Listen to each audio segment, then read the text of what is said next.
The Walmart logo is as simple as the name of the brand itself. The old Walmart had features that didn't seem appealing to rich customers, hence, the need to change the logo. In this video, we'll see the history of the Walmart logo and how it has evolved to meet the current needs of the company. Let's start with the history and then the evolution of the Walmart logo. The Walmart logo has evolved through various incarnations throughout the years. Sam Walton's first logo was rather simple, with little emphasis on its design. The firm experimented with various alternative designs over the years, chiefly deciding whether to hyphenate the company name and the logo to read a Walmart, split it with an asterisk to read Wal*Mart, or push the words together to read a Walmart. Despite the fact that all of these designs were used over the years, the corporation eventually settled on the latter in 2008. Today, the company's logo incorporates the word Walmart in all lowercase characters, accentuated on the end by a yellow sunburst known as the spark. This is the sixth version of the company's logo, and it's said to have been made to attract families with more money to the store. If nothing else, the multiple modifications to the Walmart logo and their explanation demonstrate the importance that organizations as successful as Walmart place on things such as logo design.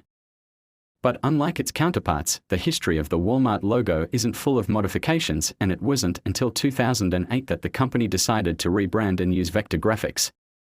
The familiar star turned yellow, shrank, and moved to the end of the word. Walmart became a Walmart, and the star was eventually colored. This move was aimed at a more affluent demographic. The old design had become too compromised and obsolete.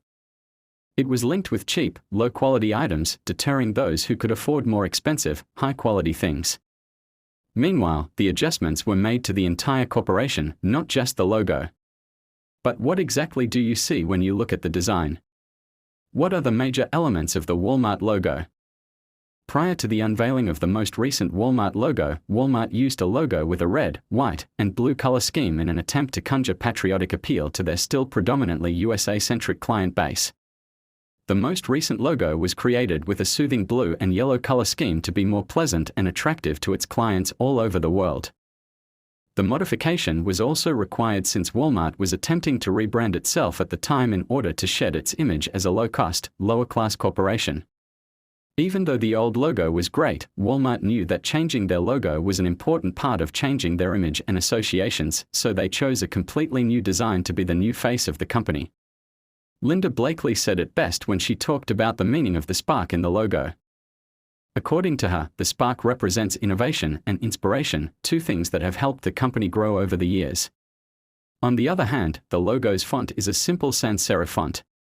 The lack of serifs, the use of simple and thick lines, and smooth angles are the key characteristics of this typeface. People were angry when these changes were made. They said the design was boring and compared the Walmart spark to anything from an asterisk to a sphincter. But whether or not the design for Walmart's new logo was inspired, it fulfilled its objective admirably. In Walmart's case, the new logo did not have to be wholly unique and distinctive.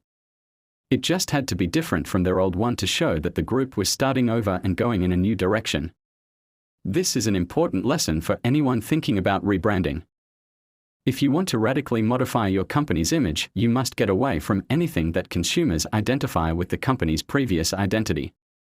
People will have a hard time seeing it as any different if it is still represented by the same logo, no matter how much its mission, function, and marketing alter. Walmart officials recognized this and adopted a new Walmart logo to symbolize their brand in the future.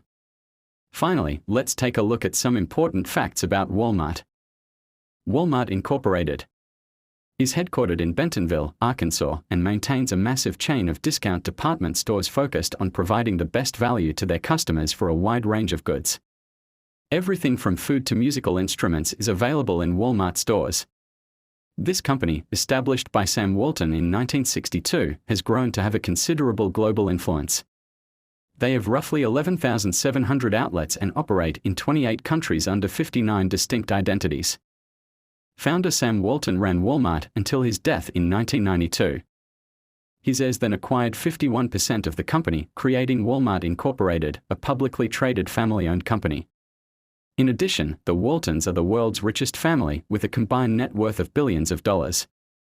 In a more outlined form, other interesting facts about the Walmart brand include: Number 1. Walmart controls a sizable portion of the American grocery market. Walmart controls a sizable portion of the grocery business. In fact, they supplied nearly 14.5% of all food purchased in the United States in 2016.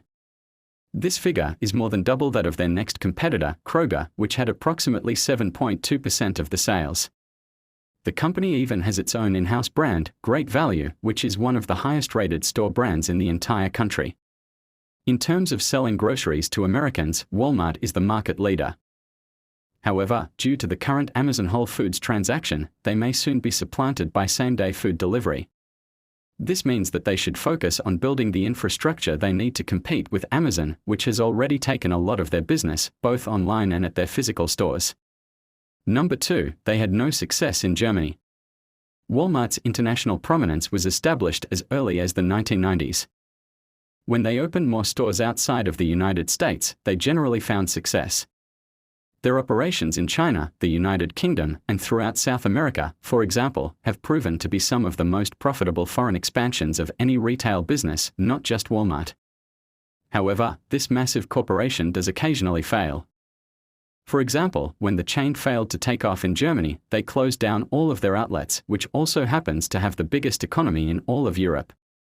Their failure may largely be ascribed to their attempt to instill American cultural values in Germans. Customers found greeters at the entryway, and their staff's smiling, pleasant manner was off-putting. The fact that the American company wouldn't accept German values cost them $1 billion and a monopoly on the German market. Number 3, the first store opened by Sam Walton was a franchise. Before establishing Walmart, Sam Walton purchased a branch of a Ben Franklin convenience store. This was a good way to test the waters before attempting anything more substantial. Walton rapidly applied his entrepreneurial drive to the store, offering numerous new concepts that helped his business become lucrative quickly. An ice cream machine and continually stocked shelves were among the little conveniences. Walton's greatest success with this Ben Franklin store was in locating suppliers that could deliver the same or comparable things at a lower cost than he was paying. He then transferred these savings onto the client, developing a new way of doing business in which the firm profits based on sales volume rather than profit margins. It was also a huge success, increasing the store's annual revenue by more than $125,000. Number 4, their early years were characterized by rapid expansion. Walmart Discount City, built by Sam Walton in 1962, was the first store to bear the brand Walmart. It was double the size of his last store, the Walton 5 and 10, and brought in nearly $1 million in its first year. This aided Walton in expanding his firm as soon as possible, opening approximately 18 outlets in under 5 years. This rate of growth was remarkable, but it only became faster from there. By 1970, only 8 years after the first Walmart opened, the company had 38 shops and was opening 2 stores every year. However, due to the rapid expansion, Walton found himself in serious debt. So, in the end, he decided to go public with the company to get money to pay off debts and invest in other businesses. Number 5, they used to run the world's largest private satellite network. Walmart successfully finished its $24 million private satellite network in 1987. It was intended to connect every single store operated by the firm to its own headquarters in Bentonville. When it was launched, it was the largest private satellite network ever established. In the days before the internet, corporations needed a mechanism to track sales and inventory. This is why the satellite network was so successful, with two-way communication and data transfer. They were also able to convey more personalized messages to their retailers because of the one-way video connection provided by this network. Number 6, they weren't available in all 50 states until 1995. You might be astonished to learn that the retail behemoth did not have a presence in every state until 1995. Prior to 1990, they didn't even exist in the Northeast, save for a single Sam's Club, or on the West Coast. By the end of 1990, Walmart had finally opened some stores in California and Pennsylvania. They did not reach all 50 states until 1995, when the final facility was established in Vermont. Surprisingly, the company chose to expand internationally before expanding to all 50 states. Walmart had already expanded into Mexico 4 years before Vermont was added to their list. They also made it to Canada in 1994. Before they had even been to every state, this led to the creation of their own foreign sales section. Number 7, they provided assistance to Hurricane Katrina victims. Hurricane Katrina blasted into the south in 2005, killing many people and destroying much property and infrastructure. New Orleans was one of the cities hardest hit by this natural disaster. Fortunately, Walmart stepped in at the request of their generous former CEO, H. Lee Scott, who requested that Walmart respond in a way that reflected the chain's size and impact. The company finally gave roughly $20 million to relief efforts, as well as 100,000 meals worth of food and 1,500 trucks worth of merchandise, and even promised any displaced workers a job as soon as everything was back up and running. The most intriguing feature of Walmart's disaster response is that it responded before the Federal Emergency Management Agency even began to provide help. They were able to help quickly and well because they knew a lot about the local infrastructure and supply systems. Number 8, they are dedicated to environmentally friendly operations. Walmart launched a goal to lessen its environmental impact in 2005. This stated their desire to reduce waste, reduce greenhouse gas emissions, and increase energy efficiency. Former CEO Scott stated that they have to care for the environment because it impacts everyone, including them and their consumers.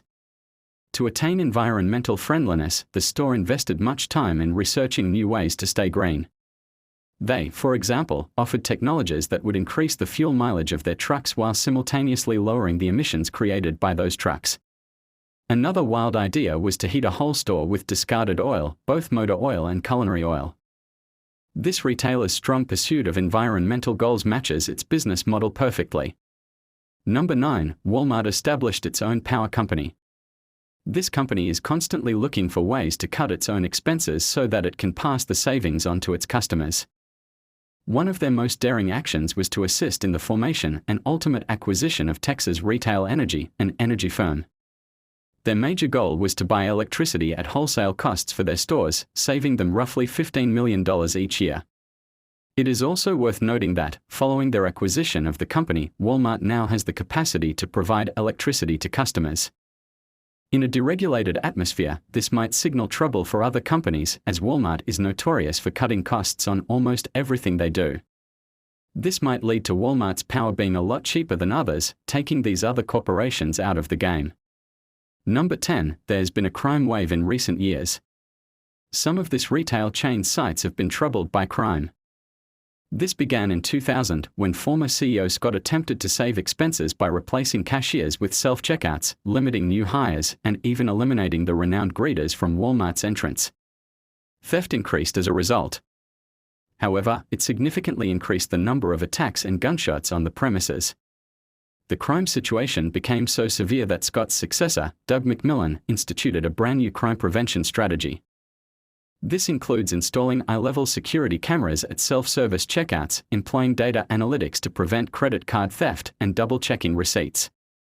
Those who are caught, on the other hand, can avoid getting a ticket on their first offense by taking a course on how not to steal. Number 11, they formerly ran a closeout chain. Bud's Discount City, a Walmart store, may be familiar to you. Bud's Discount City, like Big Lots, sold a range of broken, faulty, discontinued, or overstocked stuff at some of the fairest and most affordable prices available. These closeout stores were largely employed to fill lease slots as Walmarts relocated from their original locations to build supercenters. Bud's Discount City opened its first location in 1990. They enjoyed a strong run until 1997, when the main company ran into financial difficulties. They simply closed or converted the majority of their Bud's Discount City stores. By the end of 1997, every Bud's Discount City had been closed or transformed into a typical Walmart discount store. And finally, number 12, Sam Walton was not a charitable person. Despite the great amount of prosperity Walton saw early in his business enterprise, he never believed in donating money to humanitarian or philanthropic purposes. He believed that the store's very presence was sufficient, as it already provided discounts to, and so improved the lives of, its consumers. He also assumed that any charitable contributions would come out of their consumers' or perhaps shareholders' pocketbooks. However, following Walton's death in 1992, the company began to donate considerable sums of money to numerous charities. After their first $20 million donation to Katrina recovery, they have consistently raised their giving year after year. Today, the company donates around $1 billion in cash to charities all over the world. In conclusion, every brand logo has a story to tell. And in this guide, we have seen how the simple modifications made to the Walmart logo helped improve the brand's identity, and as a result, Walmart has risen to become the world's largest retail store. This is a lesson to learn in branding.